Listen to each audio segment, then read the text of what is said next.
Добър ден. Какво ще обича младеща? Чичо, може ли една кутия цигари? Може ли, защо да не може? Чичо, а може ли една бутилка ракия? Може ли, защо да не може? Препоръчвам ти тази много добре. Чичо, може ли едно порно списание?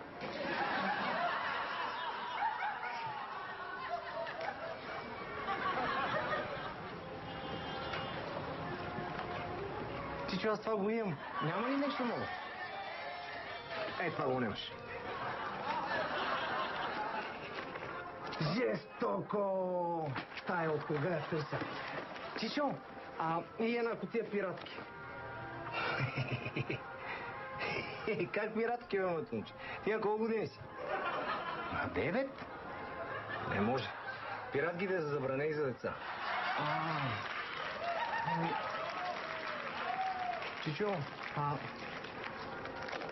може ли да измислиме нещо? Ти що не каза, че са за баща ти, бе, моето момче? Какво иска баща ти?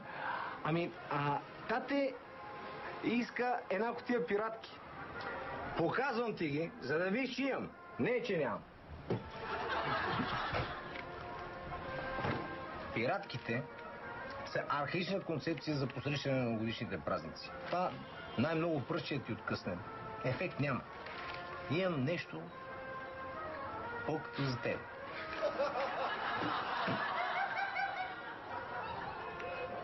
Римски свещи. 6 изстрела, 10 метра, 20 метра, право десетката. Заповядай, моето момче. Само трябва да ги държиш в ръцете, защото иначе ако го забиеш в земята и най-много да литне и няма ефект.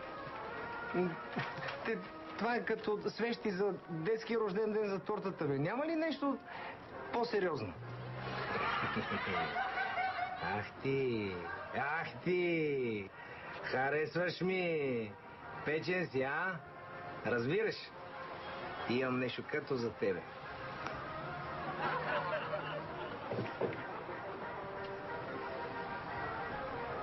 Пиратка 3 грама с изтекал срок на годност.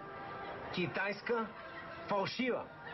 Най-хубавото е, че не знаеш кога ще гръмне. Може да гръмне и преди да се запали.